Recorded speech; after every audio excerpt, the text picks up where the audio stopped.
welcome back to the CleanTechies Podcast. This is episode 74 of the show. I'm your host, Silas Maynor, and thank you for joining us on today's episode. Before we get into the episode details, a note from any founders listening, and then a bit from our sponsors. If you are a founder in the space and seeking funding or looking for partnerships, please do consider reaching out, as we are always doing our best to introduce founders to the capital providers that we do know, and as well make introductions to any potential partnership opportunities that might be helpful. Additionally, want to hear from our sponsors, NextWave. So thank you to NextWave partners for sponsoring the show and making it possible. NextWave are experts in talent acquisition, recruitment, and retention across climate tech, renewables, and ESG spaces globally. So if your team is growing or you personally are looking to make a career change, consider reaching out to them at www.next-wavepartners.com or reach out to one of their consultants directly via their LinkedIn page. So without any further ado, let's get into the details of today's episode.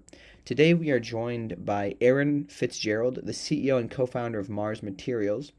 At Mars Materials, they are creating a clean acrylonitrile, or also known as ACN, alternative that is used in materials that every person on the planet, pretty much, at least he made it sound as though almost every person uses these materials every year. So ACN is, again, this material that's used in the production of things like carpet, carbon fiber products, waste treatment chemicals, keyboards, and among other things. So pretty widely used, something that not a lot of people are familiar with. But acrylonitrile is made from fossil fuels usually, and their tech is able to replace that feedstock with other materials, making it a much cleaner material. So their tech came out of NREL originally, and is a way of sequestering carbon into these everyday materials, helping reduce the carbon impacts of them. So they went to NREL and found this technology, and then went on to commercialize it through a bidding process. And in addition to this being a conversation about incredible technology, I also really enjoyed Aaron's story. It's very, very compelling, so I'm glad to be able to share that in this discussion as well.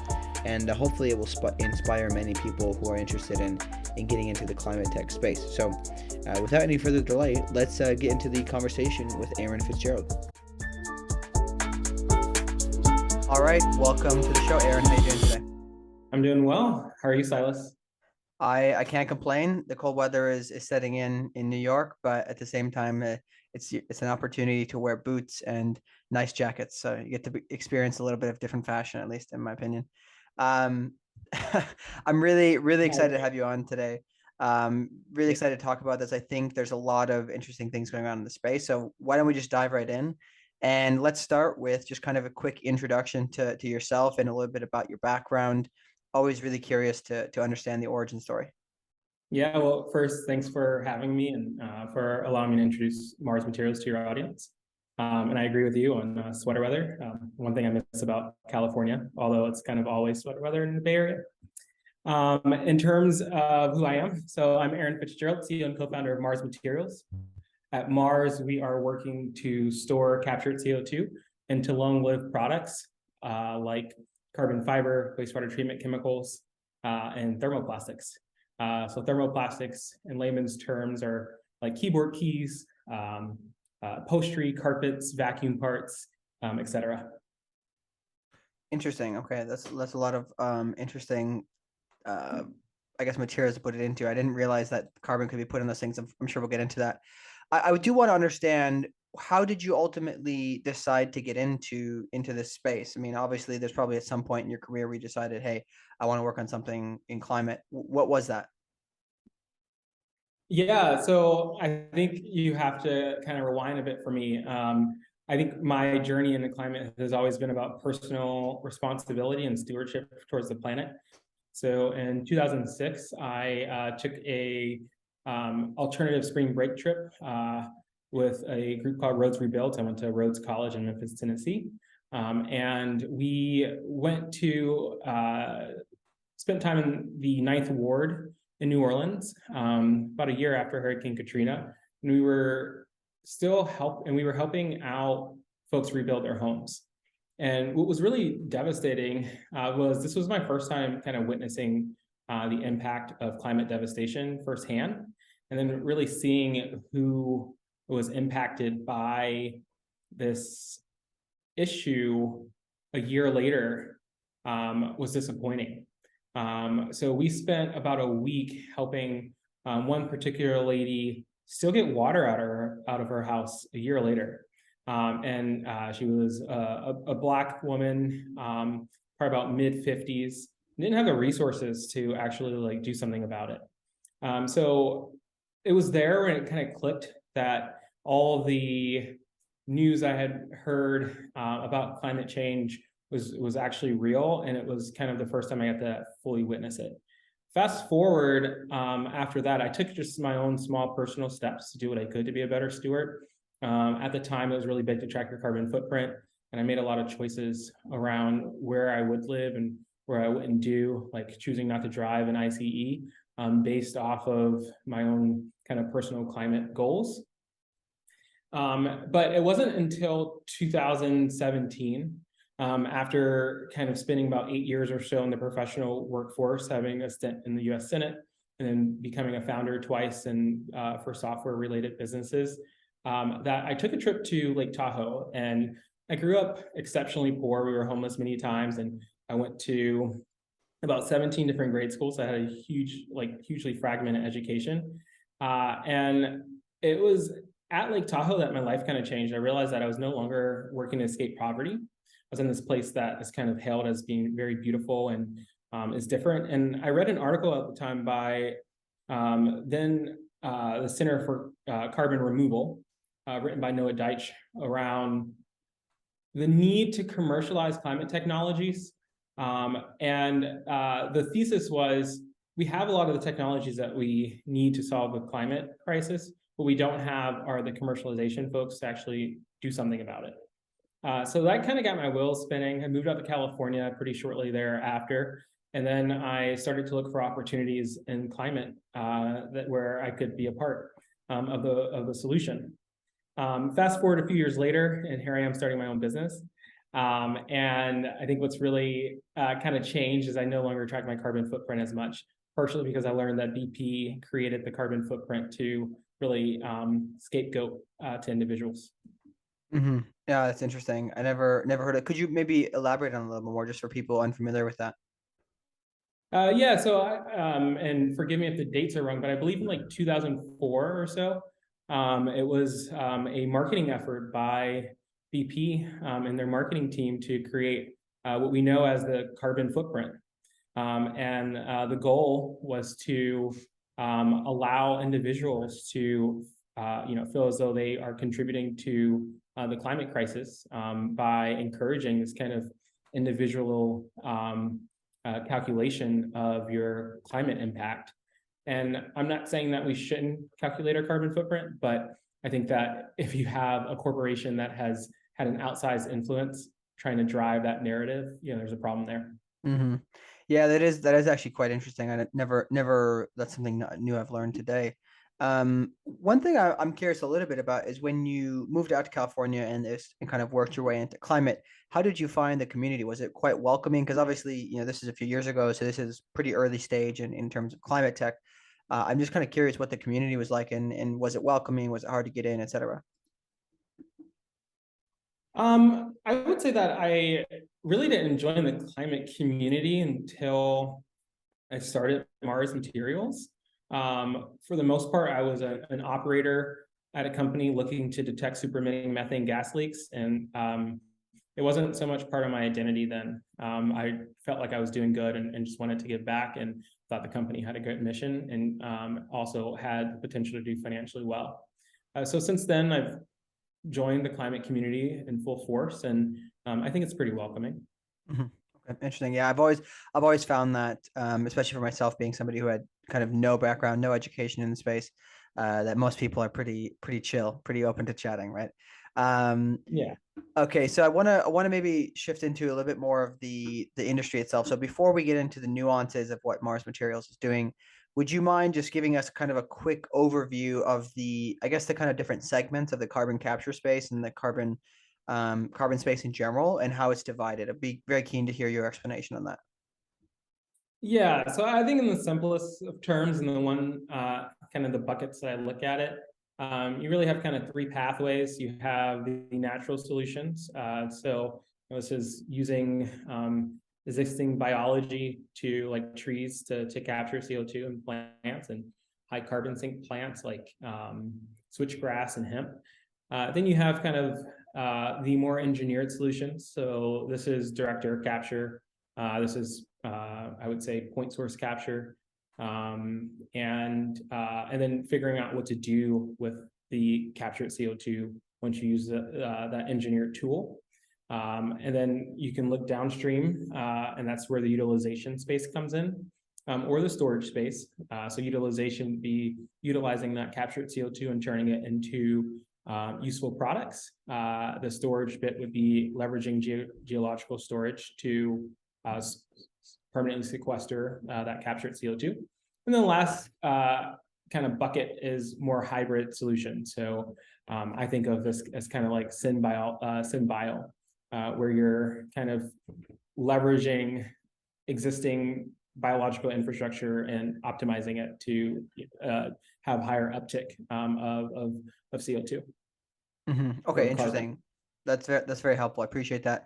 And then I guess one thing, I know that there's a lot of debate in the community about kind of focusing on carbon capture versus just mitigation and avoiding it in the first place. I'm curious to hear if you could at least relate to people maybe a little bit unfamiliar with it. What are the common objections to carbon capture, or the common kind of I guess beefs that people have with it they want to address usually?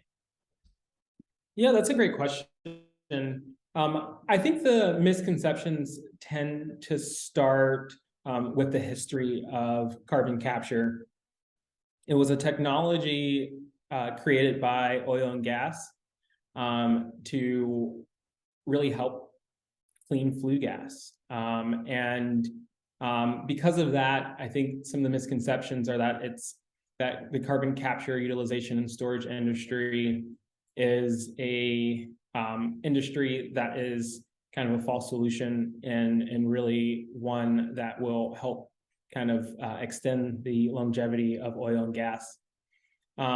I personally don't see it that way. I think the companies that are popping up like Mars are really focused on leveraging existing technologies that are out there or scaling up new technologies that might not be out there, and working to solve, the issue of CO2 drawdown. So I think that's the biggest misconception, is that this is not an oil and gas industry.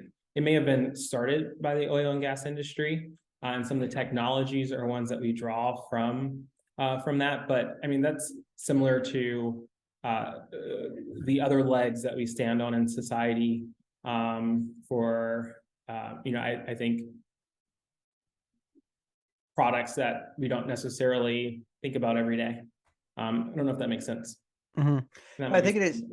I think it is pretty interesting. I guess it's interesting. I've never heard people mention that before. That usually it's kind of the origin of where it came from that people have an issue with. That would make a lot of sense, though, of course. So that's quite fascinating. I guess what I want to do now is get into a little bit about.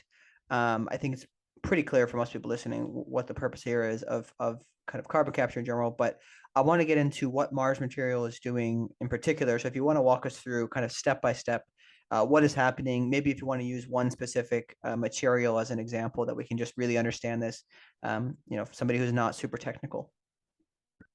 Yeah, so I would say we sit at the nexus of carbon removal and industrial decarbonization. And what that means is we utilize captured CO2 and we turn it into products that are really all around us. And we're able to do that because we make a compound called acrylonitrile. You can say that fast 10 times. And acrylonitrile has about 13 different downstream applications. It's really used from everything that we all know and love: our keyboard keys, our vacuums, our carpets. It's also used in things we don't see. The water that we drink that is purified from wastewater. You use something called a flocculant, which looks effectively like a glue. You mix that into wastewater and it binds to all the solids, and you get purified water and you get that sludge. It's also used in paper pulp manufacturing. And then in the areas where we believe we will have the most impact, it's used as the sole raw material for carbon fiber. So we're pretty bullish on the idea of carbon fiber. So carbon fiber is this market that is fast growing. It's high value. So we think we can make a lot of acrylonitrile and money in that space. But downstream, there's also a lot of benefits of leveraging carbon fiber. It's a stronger and lighter material than steel, and it can be used as a replacement for steel. And so in the cases that we particularly care about, your vehicle, so your vehicles right now, ICE, internal combustion engines, electric vehicles are heavy. They're made of steel. You can replace that, the outer body, with carbon fiber to lightweight them. On the internal combustion side, that leads to improved fuel efficiency. On the electric vehicle side, that leads to a lighter vehicle and increasing the battery range of those cars. Mm-hmm. Interesting. So, okay. So, by the way, out of curiosity, why is there is the reason that you're focused on carbon fiber because of the way it could help replace a lot of steel, and because of the kind of dirty nature, if you will, of steel, and how difficult it is to create in a clean way? Yeah, so great question. So it really goes back to that nexus that I said I think we really sit at, that carbon removal bit, where we're able to take the captured CO2 from a producer, like a direct air capture company or someone taking it from point sources, and store it long term in a product that doesn't corrode or degrade, which is carbon fiber. And then being able to do that industrial decarbonization. So you can, replacing steel with carbon fiber allows you to reduce and lightweight, and that leads to decarbonization benefits. And from our calculations, in that one particular use case, leads to well over a gigaton of reduced greenhouse gas emissions over a 20-year period between 2030 and 2050. We also see other opportunities for carbon fiber replacing steel and building materials, for example, like structural and amendments, thinking of like mixing with concrete. We also see opportunities applying carbon fiber to transmission lines. This was tested in Texas, where the American Electric Power Company replaced 250 miles of their steel reinforced conductor transmission lines with carbon fiber, and they saw an increase in line capacity and a decrease in line loss.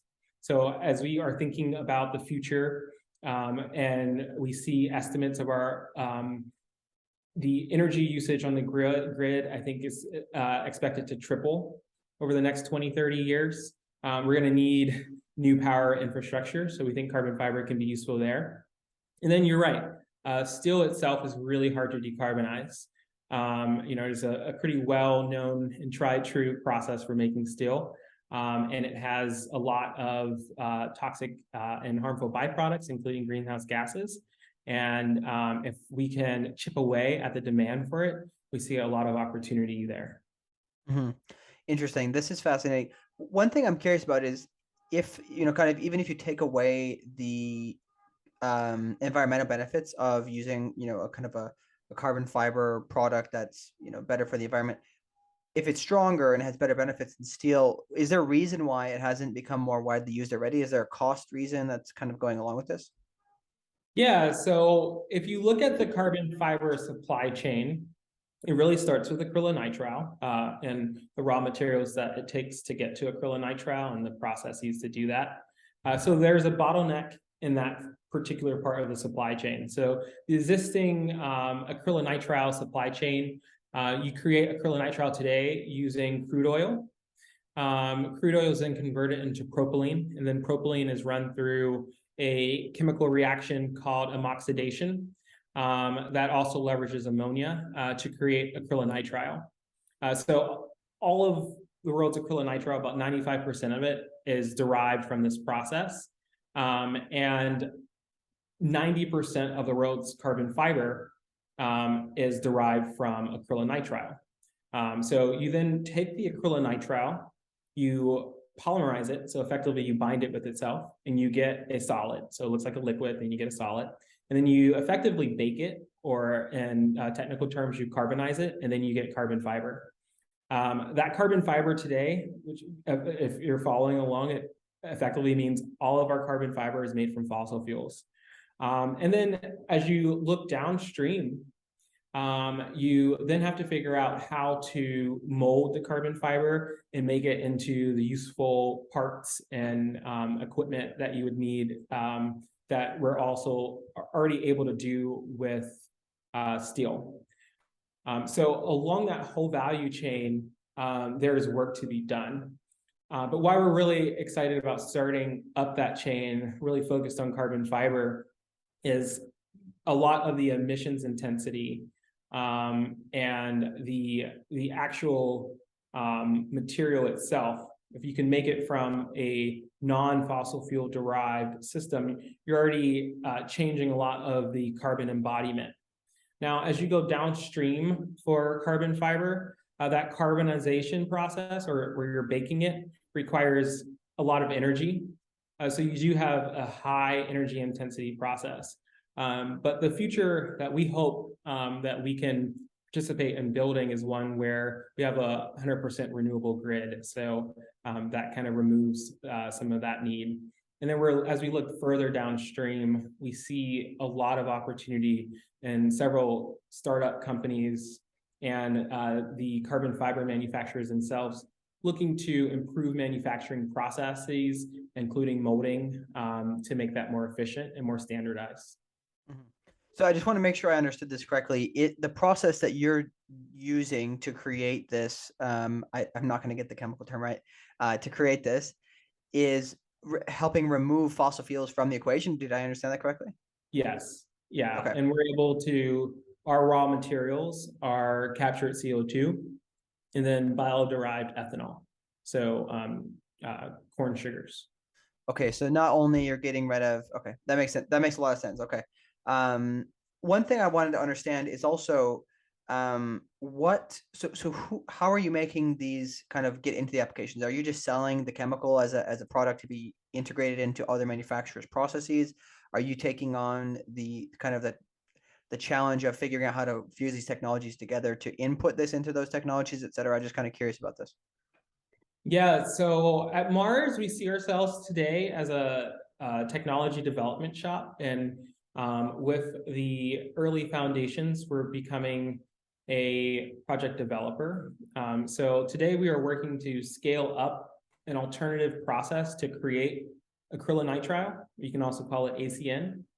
Our process differs from the existing industrial incumbent, which again uses crude oil and converts that into acrylonitrile, where we take captured CO2, we take bio-derived ethanol, we process it through a commercial scale reaction to create the main feedstock for the nitrilation technology that we're working to scale up.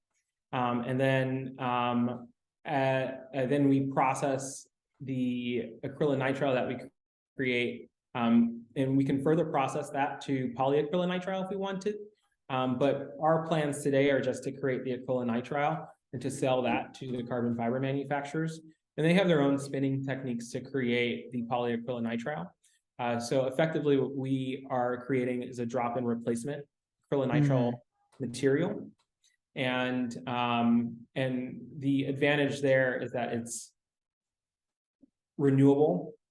We are able to use multiple feedstocks.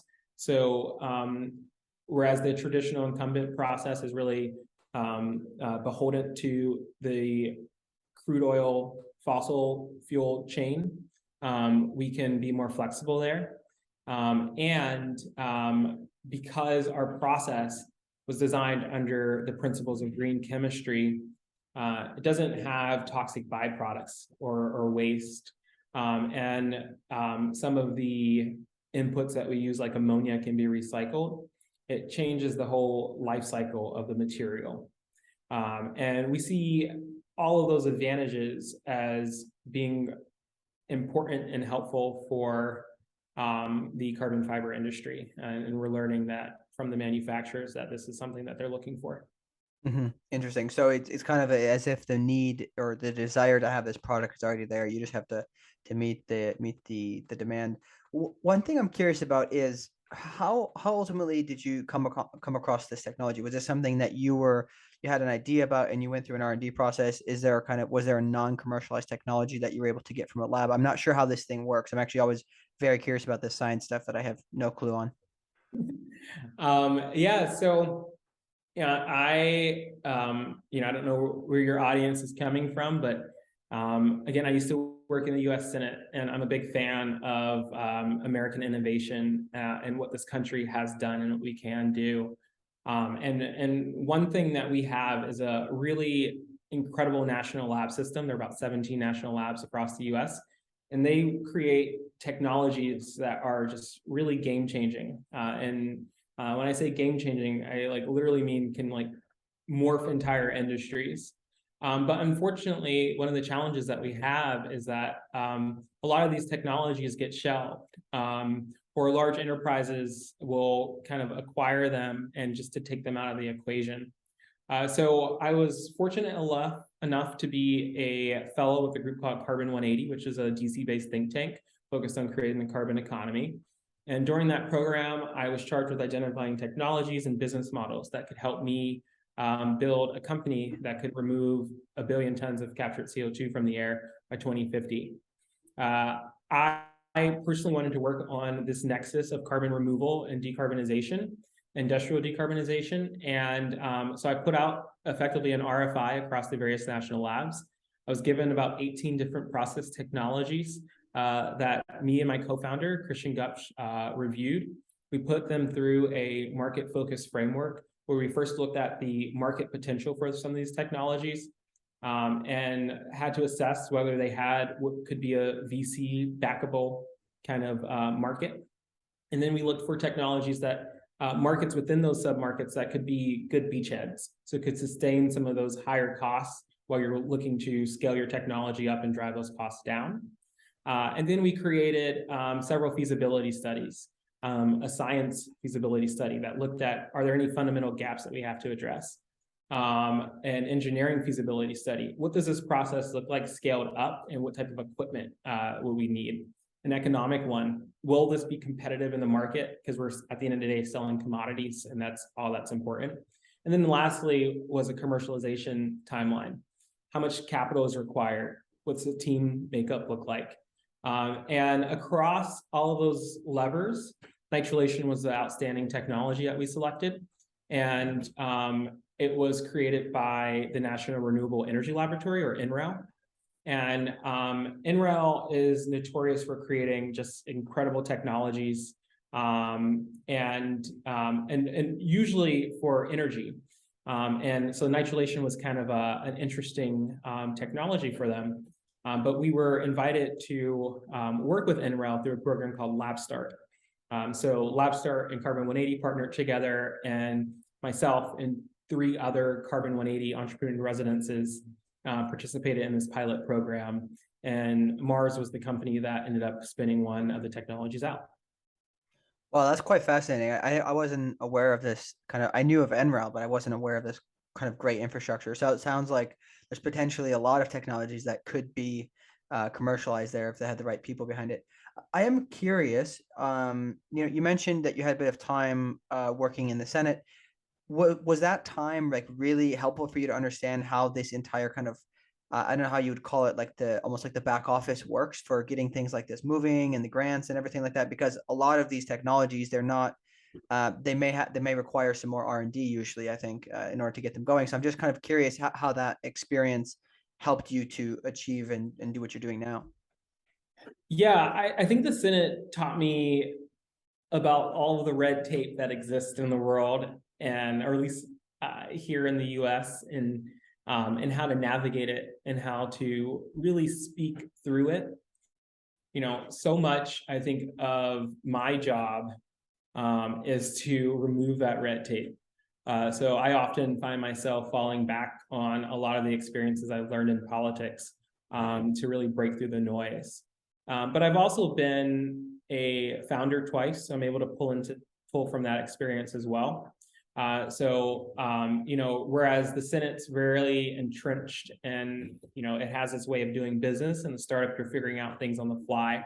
So I think being able to understand how, rigid systems work, but also have that comfort in being flexible from my startup experience has kind of served me well. Mm-hmm. Yeah, I think it's quite fascinating, really, the kind of the fusion of government and bureaucracy with startups and innovation. It's obviously kind of very antithetical to each other, right? But obviously, without the R&D funding, we probably wouldn't have a lot of these technologies It that shouldn't have be, come out. though. If you really think about it, a market has rules inherently. Those rules are set by some entity. I think what's the challenge is that we've become a little risk adverse, and we try to regulate so many things in a way that makes it really hard for startups to kind of come in. But I think there's a lot of opportunity now. The Lab Start is a program that is really meant to help founders kind of break through that noise, and to help them give the tools that they need to converse with those national labs, and to allow them to kind of stand up on their own 2 feet.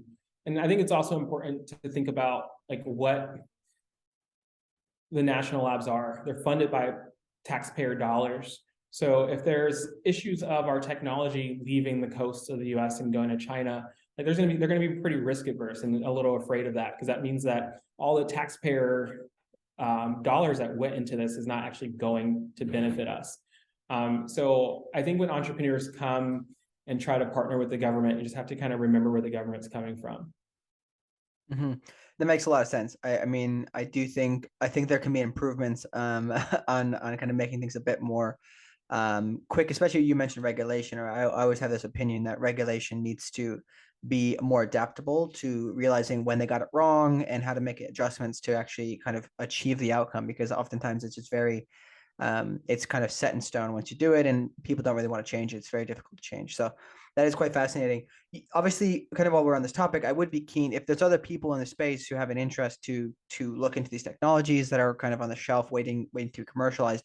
What are the typical things, or the bare minimum requirements for people to get into this program, or to look into this, that they might be able to start this?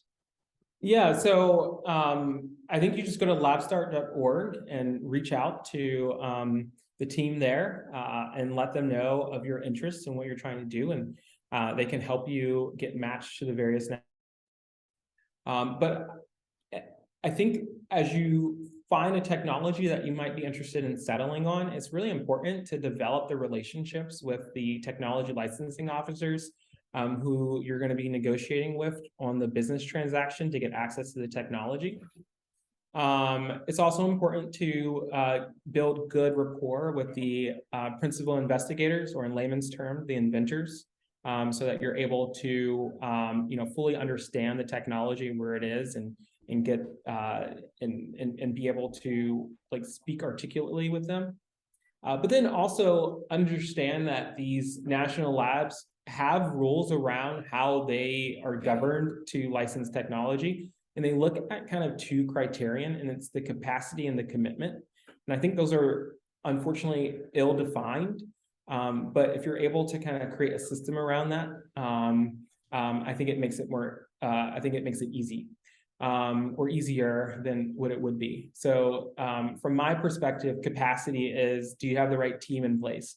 Do you have the right resources in place to make your vision a reality? And that commitment is, what will it take to get you to bring this to market? Are you going to stop at nothing? Because that's kind of what the lab system wants to see. Mm-hmm. Yeah, quite fascinating. I think I definitely recommend, if there's any entrepreneurs wanting to go into climate and do something, especially people who've commercialized something before, consider looking into this. I do want to talk about, we kind of touched it, but talk about the funding process and getting things up and running, especially at the beginning when there's no immediate path to kind of getting sales out the door. So I'm just kind of curious, could you walk us through the challenges of funding, and kind of how you went through it, and what the path forward might look like from this point? Yeah, so I think moving from software and then into which is the companies that I started, and then moving into climate, where I worked as a PM for a company that could detect super-emitting methane gas leaks over in oil and gas fields. I just learned how different the industries are, and the timelines are quite challenging. What I didn't really anticipate when I started Mars after leaving that firm was how long it would take before we are perhaps even processing our first bit of captured CO2 into products. So I think from a mental perspective, just be prepared that this takes a lot longer. And then from a capital perspective, you have to get creative. So the nice thing about, I think, these businesses, particularly when you're talking about making material, is that we have made things throughout our entire human existence, right? Like since we first started making tools. Making software is actually pretty new. So there's a lot of infrastructure and a lot of precedent for how to build a chemical industry, because we had to do that 100 years ago. But what we all know is that it takes a lot of money. That doesn't always fit with the venture capital style returns. So the first thing I would say is look for investors, if that's the route you want to go first, that are looking more long-term and aligned with what you're doing. So our mission is climate. We are focused on removing and sequestering greenhouse gases and commercializing technologies that can do that. Our focus is to do that by turning the industrial supply chain into carbon sinks. So we've been fortunate enough to find investors who are aligned with that goal. So they are more comfortable with that long-term timeline. We're also thinking more creatively outside of just general investment dollars, and we've looked for grants. So, my Carbon 180 fellowship came with a grant stipend that I was able to apply to Mars. I was also an entrepreneur in residence with Prime Coalition, and they have a VC fund called Azola Ventures. And that as a fellow, I was able to get access to a stipend that I was also able to funnel into Mars, and that was grant money, non-dilutive, that was able to get us off the ground and achieve some of our early engineering goals. With that, and a lot of the goals that we were achieving on our own, investors took notice, and that's when we were able to begin kind of having those conversations and in closing our pre-seed as we did back in April. And then further, recently, it was announced that we are participants in the Breakthrough Energy Fellows Program. And that comes with non-dilutive monies for technology development and scale up. So this allows a grant that we don't necessarily have to pay back be a way to mitigate technology risks that venture capitalists aren't necessarily comfortable taking the bill for. Mm-hmm. Are there a lot of resources to help identify where you can find those grants? It sounds like, you've mentioned 3 of them already. So I'm curious, I'm assuming there's quite a good number of them out there, but how do you go about finding those aside from, the opportunities that you were in? Yeah, I think at the core of every startup is this kind of R&D discovery engine. So the way we have structured our company is we just take information in. So we have figured out ways to take in massive amounts of data from various sources, friends and family and industry partners and connections, and really just sift through different opportunities. Not everyone aligns with what we want, and some of them may not be worth the time, so we don't necessarily pursue them. But I would just say keep an open air out. I did name a couple programs that I was a part of that have been helpful and instrumental to getting Mars to where it is today. But to be honest, I think if I were looking at the landscape today, it would look a lot different than when I started the company 3 years ago. There weren't many opportunities there. So when I go and check for kind of early stage grants, I just see so many. So Open Grants is a platform that has the capacity for that. If you're based in California, you may be able to tap into the CalSeed network. And NYSERDA with New York, they've been a great partner for us. I don't think there's a shortage of opportunities. It's just more so, how do you find the one that fits? Hmm. Yeah, I think it is because there's obviously it's not like one size fits all in climate tech, right? It's not software altogether, right? There's a lot of hardware involved and it's got its own technical challenges. So I'm assuming there's a lot of different things there. One thing I did want to ask about because I know that maybe not so much as of late, but in the past year or two, there've been I've seen kind of discussion around some of the traditional VCs and private equity funds entering climate tech and not being familiar with the model, as it sounded like you mentioned. Were there ever situations where you ended up trying to kind of turning down an eager partner just because you didn't necessarily feel that they truly understood that the risks are going to be different and the outcomes are going to take kind of longer to achieve? Well, I'll first say that I am a Black queer founder, so my experience into the world of capital is very different. Sometimes I feel like we are having to just kind of take what's offered to us. I ended up pitching 154 investors before we got our first yes. We ended up then getting 9 investors on our cap table, and we are so fortunate to have them. They're great partners. But so I don't think that question necessarily applies to me. I just didn't give up because I know what I'm trying to do and what my team and I have the capacity to do, and we weren't going to let anyone stop us. And would you say that was it about the timing about when you were going through that process that just people weren't ready for this type of technology? What was the key reason that people tended to turn it away? And was there a lot of constructive feedback as to you could implement and adjust to go forward with your next pitches, or what was the key reason that you really found there? Yeah, I would have to look back at my spreadsheet to see which ones ghosted us and what percentage that was. I would say about half of them probably did. Mm. Um, Others perhaps wasted our time and were asking questions but never intended to invest. And we got smart around that and began to play the game a little better.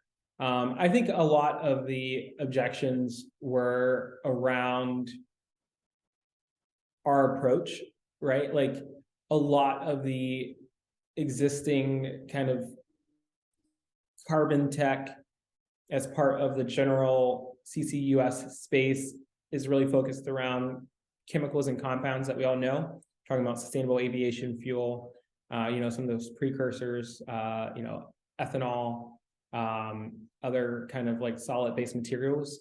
But we were talking about acrylonitrile, and folks were like, what is that? So we had to educate them on this really wonder compound that is present in all of our lives. It's estimated that every person on the planet consumes about a kilogram of it per year. But folks weren't aware of it, right? And I think that is the case across the entire supply chain. There are so many chemicals and compounds and materials that go into our modern lives that people just don't think about. And so many of them are derived from fossil fuels, and we just don't know. So part of it was having to educate some of the smartest people in the room, right? Like VCs tend to be, very, very smart and aware of things. And here we were coming with a idea that they had perhaps kind of overlooked. So I think there was just a lot of confusion there. So what we did is we just went back to the drawing board. We refined our messaging. We, figured out how to talk about it in more layman's terms, and that we found success then. Mm-hmm. Yeah, that does make sense. I have noticed this in a few of other discussions I've had, not necessarily on the podcast, but it seems as though climate tech requires a bit more of I guess you could say, a more sophisticated VC because it's not the same business model every time, right? It's not just about product market fit; it's about a lot of other things. That is really fascinating to hear. I really appreciate you sharing that. Um, One thing I did want to touch on too was, and again, I could be completely off here, so if I'm wrong, we can just kind of skip over it. But given that this I'm just going to say ACN is used in a lot of products already, and if you're creating if I'm not, maybe I'm mischaracterizing the term, but a carbon neutral version of this, I don't know if that's the right term to use, would companies that are creating these products be eligible for carbon credits based off of the fact that they're reducing from a baseline of what they were previously producing? Yeah, so we are able to store captured CO2 into the downstream products created by acrylonitrile or ACN. We would not say that our process is carbon neutral. We hope to get there with process optimizations and efficiencies and proper sourcing techniques. And with that, we're driven by our techno-economic assessment and our developing life cycle assessment to make those calls. In terms of our product, it is a drop-in replacement technology. The IRA, which I do not claim to be an expert on, we are actually now working with the Breakthrough Energy Fellows Program, one of the business fellows there, to help us figure out which credits we can tap into. I would say that for us, the reason why we were really excited about nitrylation, really going back to us, that technology selection process, was that we didn't want to have to build or design a business around credits. It's just not something that we thought the market would celebrate. So our technology, our reaction chemistry, is more efficient. It has higher conversions, higher yields. So that leads to a potentially, cheaper acrylonitrile. So that's really what we hang our hats on. With that said, credits are not a bad thing because they can improve the economics further. And we're looking for ways to see how we can tap into some of those like 45Q credits, how we can tap into, I think it's 45W credits for manufacturing to make our economics even more, appealing towards investors and customers. Mm-hmm. Okay, interesting. Yeah, that is fascinating. So just maybe to clarify one thing you said there was your goal is to get to a point where it's actually a cheaper alternative and a cleaner alternative. You're still working on that process to get there, correct? Correct. Yeah. So okay. It's going to require achieving scale and that scale in manufacturing, but also in our supply chain procurement process and making sure we have, a system in place and not just buying some of our, input materials when we're producing grams from, kind of smaller purchasers with markups. Yeah, I think it is an interesting, the whole supply chain for this space. Obviously, it's difficult because everything is really specialized, and sometimes these startups are doing something that's so out of the box. There's not even an adjacent industry that they can kind of tap into. So I do think it's going to be interesting to see how that plays out for yourself and then for others in the space. One thing that I'm just noticing is, like, obviously you have been able to talk about a lot of things here. I'm really curious your process of how did you learn all these things? Like, how do you go about getting the knowledge to be able to speak on these things? Was it because of your educational background? How are you able to kind of keep up and learn all these extremely technical things as a founder in the space? I'm sure a lot of people are wondering the same thing. Yeah, so I mentioned I had a fragmented grade school education. Between my siblings, we count that we went to 17 different grade schools. I studied business in college. I think for me, it's always been curiosity. I think when you grow up in a survival mentality, particularly when we're jumping from school to school, and some schools we go to would be way further ahead than what we had just learned at another place. We had to teach ourselves. And I think I have just learned how I learn. A lot of that's just through experiential learning and just kind of diving right in and wanting to solve problems. And that's kind of how I look at it. I see myself as a problem solver. If I don't know something, I'm going to dive in and do what I can to learn. I build community around that.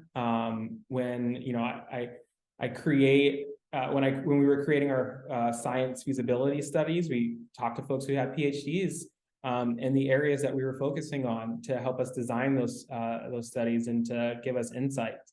And they became my teachers. So I think as long as you're willing to learn and you're comfortable sharing what you don't know, people are usually willing to give you time. Mm-hmm. Is there a specific, like, maybe, while you're doing the course or something, one problem comes up or one topic comes up you're not familiar with?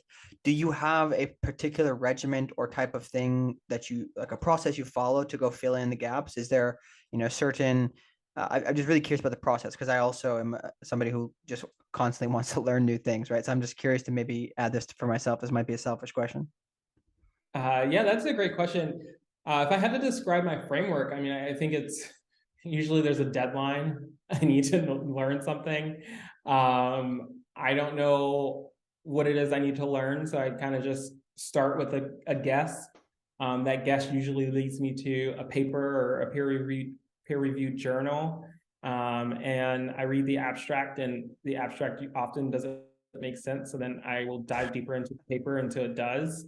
And then I look at the sources and the references from those papers, and I read those. And then I start to understand and connect the dots between, I think, those different sources of information, and then pulling in what I know, using then what I just learned and what I know to help unblock me.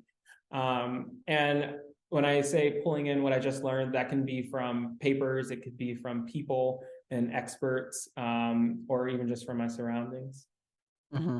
Yeah, I think it is really fascinating. It's something I maybe we could kind of segue into this next question, which is, I do think a lot of people need to still learn the art. I obviously we have the internet and there's a lot of information out there, and obviously there's experts now we have access to, but I think a lot of people still need to learn the art of how to constantly learn and how to go and seek, kind of identify what are the dark corners I'm not aware of, because if you don't know what you don't know, you at least have to, like you said, have a guess of some sort, right, using your existing knowledge. So I think that that's really fascinating. I really appreciate you sharing that.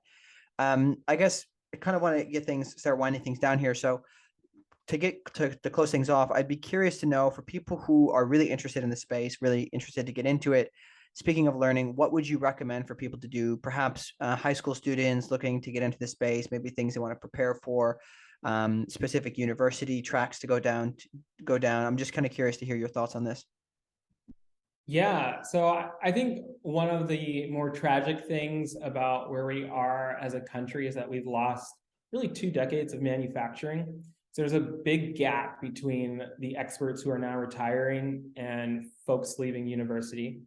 And so I think there's no better time for young people to, if they want to do more formal training, go into professions like chemical engineering, where I think those are going to be the engineering rock stars of the future, similar to what software engineers were in 2000 and 2010s.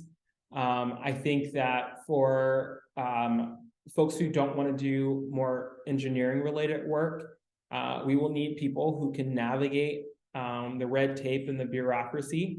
So I don't think that requires a formalized degree to study, but it does require, I think, unique experiences that have put you in touch with red tape, and you've learned how to break those down. So that could come from, an internship on the Hill. It could come from working for NYSERDA or working for a startup. I think you'll learn those skills on the fly. So I don't think there's a shortage of the type of work that's available. I think it really becomes finding your path, figuring out what in climate excites you, and then being excited around solving a particular problem. If Mars doesn't work out, the way I see it is that there is no shortage of problems. There's probably about 1,000 other problems that can go solve in climate that could also have an impact.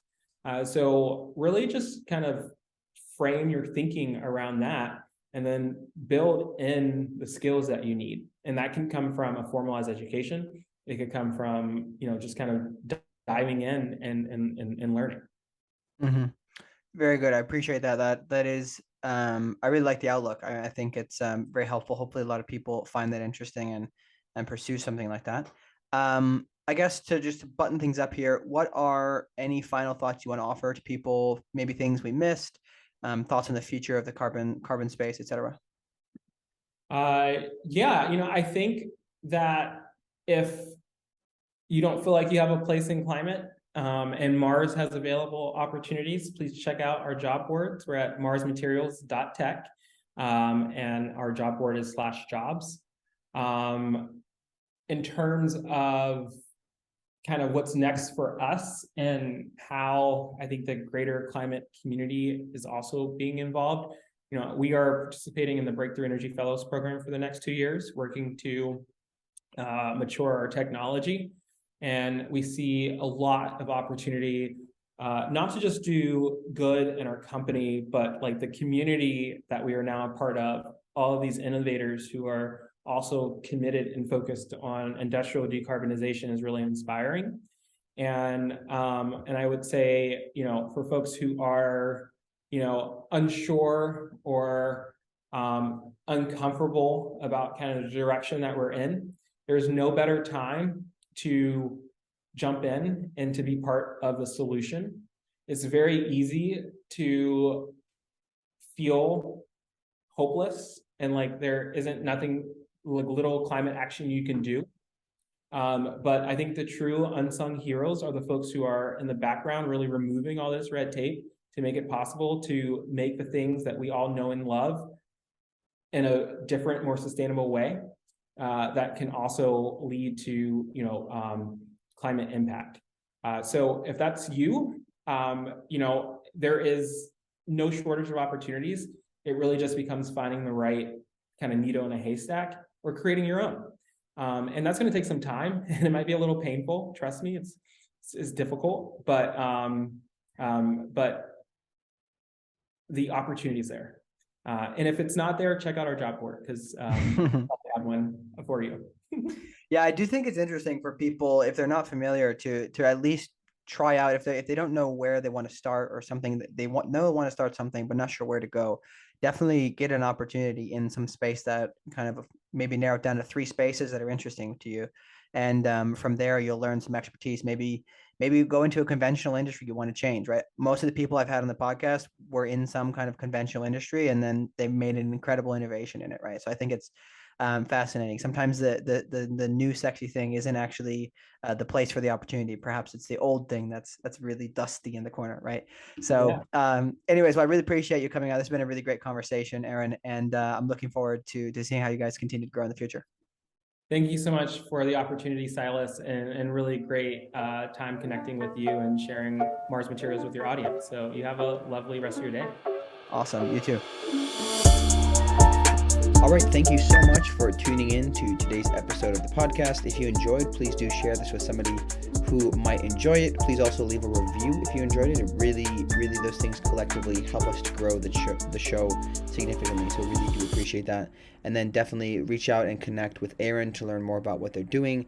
And of course, check out their website at Mars Material to learn more about what they're doing. And if you're interested in getting involved, I know they mentioned they're hiring, so definitely consider learning more there.